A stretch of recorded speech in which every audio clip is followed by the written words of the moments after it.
Jean, c'était un peu vous et moi, un homme ordinaire, pris dans le tourbillon de la vie moderne. Débordé, fatigué, à courir après la montre en permanence. Chaque jour était une course contre la montre, une lutte pour jongler entre les responsabilités professionnelles et personnelles. Son quotidien, un vrai marathon de choses pas finies, de projets commencés mais jamais bouclés. Les dossiers s'empilaient, les emails restaient sans réponse et les tâches ménagères s'accumulaient. Le soir, sur son canapé, il ressentait une pointe de frustration, une sensation d'inachevé, de ne jamais en faire assez, de ne jamais être à la hauteur. Et puis un jour, Jean en a eu assez. Il a décidé qu'il était temps de changer, de reprendre le contrôle de sa vie. Marre de cette vie chaotique, de cette impression de stagner. Il voulait plus que cette routine épuisante et sans fin.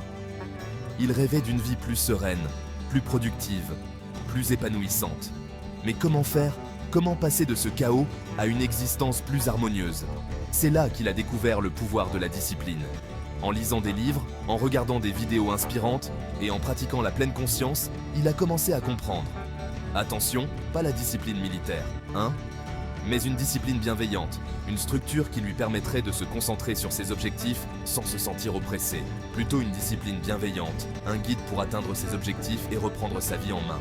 Il a commencé par organiser son espace de travail, à établir des listes de tâches réalistes et à intégrer des moments de détente dans sa journée. Prêt à découvrir comment Jean a transformé sa vie? Suivez le guide. Vous verrez comment, avec un peu de discipline et beaucoup de bienveillance, il a réussi à créer une vie plus équilibrée et satisfaisante. Imaginez, le réveil sonne. C'est un son familier, presque trop familier. Chaque matin, c'est la même histoire. Le réveil retentit, brisant le silence de la nuit. Et Jean, comme beaucoup d'entre nous, lutte pour sortir du lit. Encore une fois, Jean appuie sur « snooze », ce bouton magique qui promet quelques minutes de sommeil supplémentaire, mais qui finit par voler des heures précieuses de la journée. Résultat, il se réveille en retard, zappe le petit déjeuner et débarque au travail stressé. Chaque minute compte, et chaque minute perdue le pousse un peu plus vers le chaos de la journée. Ce matin-là, c'est la goutte d'eau qui fait déborder le vase. Jean se sent submergé par la frustration. Il regarde l'horloge, se demandant comment il en est arrivé là.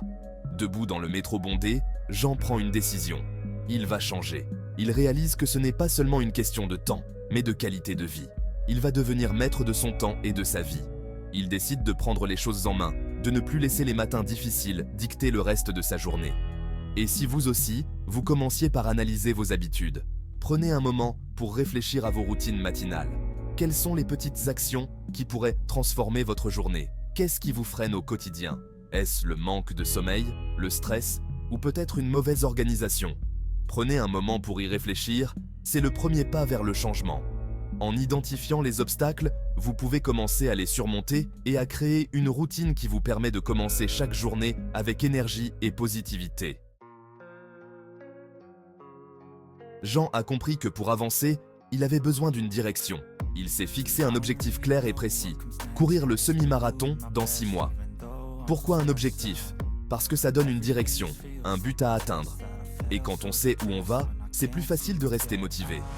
Quel est votre objectif? Écrivez-le noir sur blanc, visualisez-le et sentez la motivation grandir en vous. Courir un semi-marathon, c'est un sacré challenge, surtout quand on n'a pas l'habitude de courir. Jean a donc commencé par de petites courses, 2 fois par semaine. Son secret? Décomposer son objectif en petites étapes faciles à réaliser. Au lieu de se focaliser sur la difficulté du semi-marathon, il se concentrait sur la prochaine course, sur les kilomètres à parcourir aujourd'hui. N'oubliez pas, le plus important est d'avancer, même d'un petit pas. Chaque effort vous rapproche de votre objectif final. Au début, c'était difficile pour Jean. Il était essoufflé, ses muscles le faisaient souffrir. Mais il s'accrochait à son objectif, à cette vie plus saine et plus équilibrée qu'il voulait construire. Petit à petit, il a trouvé son rythme.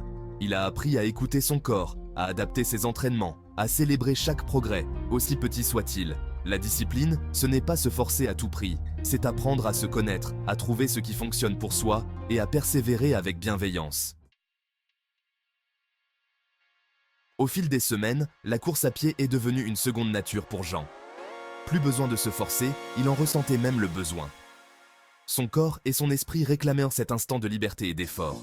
C'est ça le pouvoir de l'habitude, transformer une action difficile en un automatisme. Et plus on répète une action, plus elle devient facile à réaliser.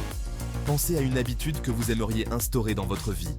Comment pouvez-vous la rendre facile et accessible? Un mois avant le semi-marathon, Jean a été confronté à un défi de taille, une blessure au genou. La douleur était intense, impossible de courir. Le doute s'est alors installé. Allait-il devoir abandonner son rêve? C'est dans ces moments difficiles que la discipline est mise à l'épreuve. Jean a dû puiser dans ses réserves de motivation pour trouver une solution. Avez-vous déjà rencontré des obstacles sur votre chemin? Comment les avez-vous surmontés? Partagez votre expérience. Elle peut inspirer d'autres personnes.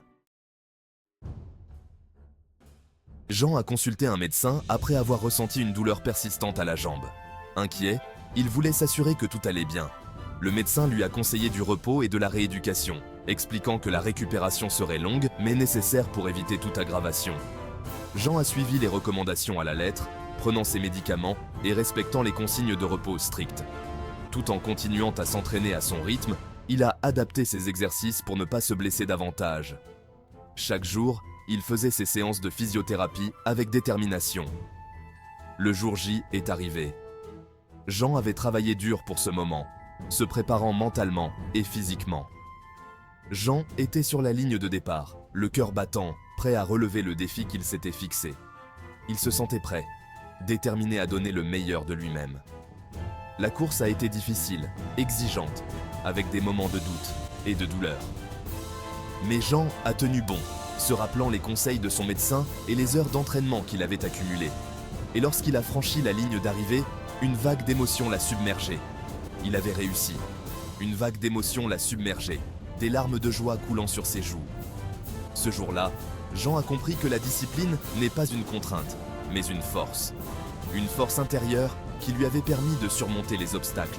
Une force qui lui avait permis de transformer ses rêves en réalité, de prouver que la persévérance et la discipline peuvent mener à des accomplissements extraordinaires. L'histoire de Jean vous inspire? Vous voulez vous aussi reprendre le contrôle de votre vie, atteindre vos objectifs et être fier de vous? Alors n'attendez plus. Fixez-vous un objectif, commencez petit, trouvez votre rythme et célébrez chaque victoire. La discipline est à la portée de tous, il suffit de s'y mettre. Abonnez-vous dès maintenant pour ne manquer aucun conseil et rejoignez notre communauté de personnes qui choisissent de vivre une vie plus consciente et épanouissante.